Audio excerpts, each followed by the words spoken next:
जैनल साहब, I start with you. सबसे पहले तो बताइएगा कि हमें तो चलें आदत थी ही भारतीय ऐसी कार्रवाइयों की। अब अगर मगरबी दुनिया की बात करें तो कनाडा के बाद अमेरिका और फिर अमेरिकी अखबारात जिस तरीके से इसको लीक करते हैं कि कहाँ कहाँ क्या क्या हुआ, भारत के लिए कितना कोई मसला ये बन सकता है? देखिए, मसला बनना तो बहुत सीरियस चाहिए, और मगरबी दुनिया ने चूंकि अपने आंखें बंद किए रखे हैं, जिससे कश्मीर में जो होता रहा, आसाम में जो हुआ, उसके बाद आपने देखा कि कतर में भी ये पकड़े गए हैं। और आपको याद हो तो पिछले साल ही 2 बड़ी मेजर इनकी कंसाइनमेंट यूरेनियम स्मगलिंग की वो भी पकड़ी गई थी उस वक्त। जी जी जी। तो दुनिया ने नजरें बंद किए रखी, नजरें दूसरी तरफ किए रखी। इंटरेस्ट था उनका कि ये फैक्ट्री फ्लो बनाना चाह रहे हैं दुनिया का, और इनका स्ट्रेटेजिक पार्टनर है, तो इसलिए थोड़ा से सरफ नजर करते रहे।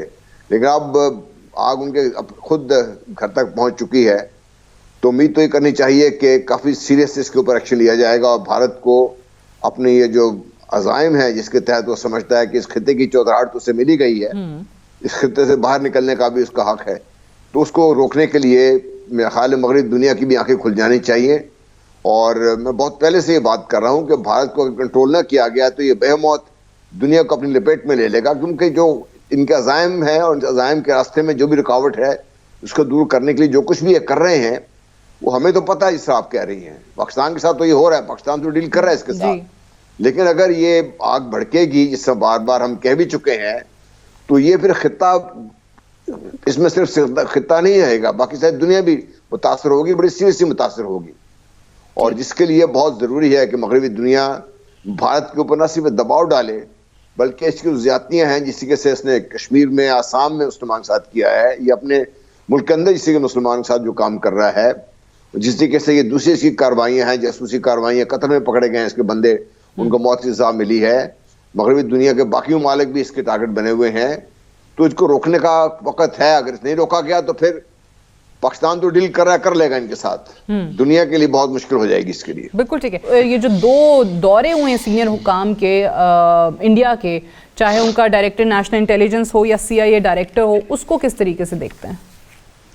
देखिए, वो सिर्फ उनसे यही बात करने आए हैं कि आप अगर इसको आप नहीं रोकेंगे तो मसाइल खड़े हो जाएंगे हमारे लिए, इससे ज्यादा वो नहीं करेंगे इससे कुछ भी। अच्छा। मैंने पहले भी अर्ज की और मैं हिलाई साहब के साथ 100% एग्री करता हूँ, क्योंकि अमेरिका को देखिए ये नहीं पता कि पाकिस्तान के अंदर भी ये काम कर रहे हैं भारत के।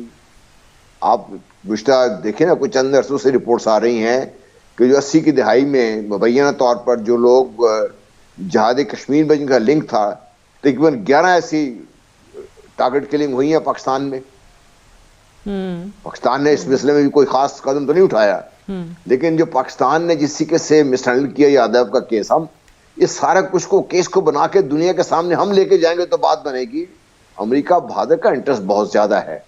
अमेरिका का इंटरेस्ट कहाँ से है? अमेरिका का इंटरेस्ट कोइंसाइड करता है, चूंकि यूक्रेन में टोटल सपोर्ट नहीं मिल रही इसको भारत की तरफ से, इसलिए कोई भारत को कुछ नहीं करेगा। वो फलस्तीन के मुकाबले में भारत टोटल के साथ खड़ा है, भारत को कुछ नहीं कहेगा। वो अफगानिस्तान में इनके इंटरेस्ट मिलते हैं, इसलिए भारत को कुछ नहीं कहेगा, क्योंकि भारत को अफगानिस्तान के जरिए वो इस्तेमाल कर रहा है, पाकिस्तान के खिलाफ भी, चीन के खिलाफ भी, तो इनको कहेंगे तो कुछ नहीं वो इसलिए।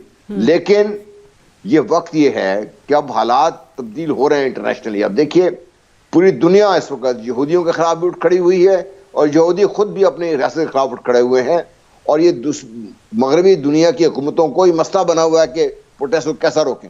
ये चेंज का वक्त है। इस चेंज के वक्त में पाकिस्तान को अपने दोस्तों के साथ मिलकर हाईएस्ट लेवल पर, इंटरनेशनल लेवल पर लॉ फेयर है, दूसरी जगह है जहां जहां पे हम जाके हम ये मामला उठा सकते हैं, डॉक्यूमेंट्री प्रूफ के साथ सही तरीके से तैयारी करके लेके जाएं इनको, और हम प्रूफ कर सकते हैं। भारत का हाथ रोकना पड़ेगा, नुकसान पाकिस्तान का तो होगा ही, जैसे हम पहले अर्ज की थी, लेकिन भारत के जो अज़ाइम है, अगर इनको भी लगाम नहीं दी गई तो ये खिता भी आग में जलेगा, और इसके बाद पूरी दुनिया भी आग में जलेगी। वो फोरम्स भी बता दीजिए जनरल साहब, क्योंकि हमें तो ये बताया जाता है कि हमने तो कोई फोरम छोड़ा नहीं है जहां तक भारत के खिलाफ शवाहिद के साथ, एविडेंसेस के साथ बात ना की हो। देखिए, हमने लेकर गए हैं डोजियस, दुनिया ने डोजियो क्यों तवज्जो नहीं दी? इंटरनेशनल कोर्ट ऑफ जस्टिस हमारे पास है, ह्यूमन राइट्स का सिस्टम हमारे पास है, कोई ऐसे हर जगह फोरम पर दुनिया मांगती है प्रूफ, सारे सॉलिड प्रूफ। हमारा जैसे प्रोसिक्यूशन का सिस्टम और जो हम डॉक्यूमेंट्स तैयार करते हैं ना, हेरसे पे ज्यादा है, कहानियों पे ज्यादा होता है। ठोस दलाइल के ऊपर backed up by the evidence जो पाकिस्तान के पास है। पाकिस्तान केस तैयार करने में कमजोर रहा है, इसलिए केस हमारे कहीं सुने जाते नहीं है। और नंबर एक, देखिए हमने पाकिस्तान ने अपने हाथ ये भी बता दीजिए लगे हाथों के क्यों कमजोरी कहां से दिखाई गई है, क्यों हमने अपना इररिफ्यूटेबल एविडेंस होने के बावजूद इंडिया के अगेंस्ट वो कमजोरी कहां से आ जाती है कि आपकी बात पर यकीन नहीं किया जाता? देखिए मुझे तो आज तक ये समझ नहीं आई कि उस वक्त की हुकूमत ने यादव का केस जब इंटरनेशनल कोर्ट ऑफ जस्टिस में चल रहा था, हमने क्यों अग्री कर ले जाने के लिए उसको। हम ना करते हुए केस ना चलता वहां पे। उसके बाद पाकिस्तान के लिए नई मुसीबत हमने खड़ी कर ली उसके लिए। हम जब केस यूएन में लेके जाते हैं, यूएन में भी देखिए यादव जब पकड़ा गया था उस वक्त हमने बात नहीं की, उसके बाद खैर बात हुई। हमने वो केस जो बनाकर दिया है, जो मेरी इत्तलात ये है कि वो इंटरनेशनल लोग सब आपसे ये कह रहे हैं कि भाई ये इसके पास प्रॉपर एविडेंस साथ नहीं लगा हुआ इसके साथ। इंटरनेशनल कोर्ट में जब आप जाएंगे तो हर चीज को एविडेंस मांगते हैं। एविडेंस है पाकिस्तान के पास, केस तो तैयार करें अपना सही तरीके से। फिर इसके अलावा और अभी देखिए हाफिज सईद साहब के साथ लाहौर में जब हमला हुआ था उनके घर की तरफ, वो तो इंडिया ने खुद तस्लीम किया कि हमारा मनसूबाबंदी ये थी, हमने ये करना था, ये करना था। हम उसको भी आगे उठाने कासर है हमारे लिए। हम खुद डिफेंसिव पे हैं क्योंकि बदकिस्मती है सादिया कि हम इसको भीख मांग रहे हैं पूरी दुनिया से। हमारे जो हम ये कशकोल लेके फिर रहे हैं ना, इसने हमारी नजरें नीचे की हुई हैं। हम इसके अलावा हमारे पास होता है कि एक नेशनल प्राइड होती है हमारी। हम उसको क्यों नहीं दुनिया के सामने खड़े होकर बात कर रहे हैं कि हमारे साथ ये हो रहा है। हम इसका वरना इसका जवाब पत्थर से देने की हमें हिम्मत नहीं है। लेकिन आप कह रहे हैं कि वो बेहतर हो पोजीशन अगर आपके इकोनॉमिकली आप कह रहे हैं कि जी स्ट्रांग हो और ताकि दुनिया आपकी तरफ आपकी बात की तरफ तवज्जो दे। हम पुरज़्म हैं आपको आगाह करने के लिए।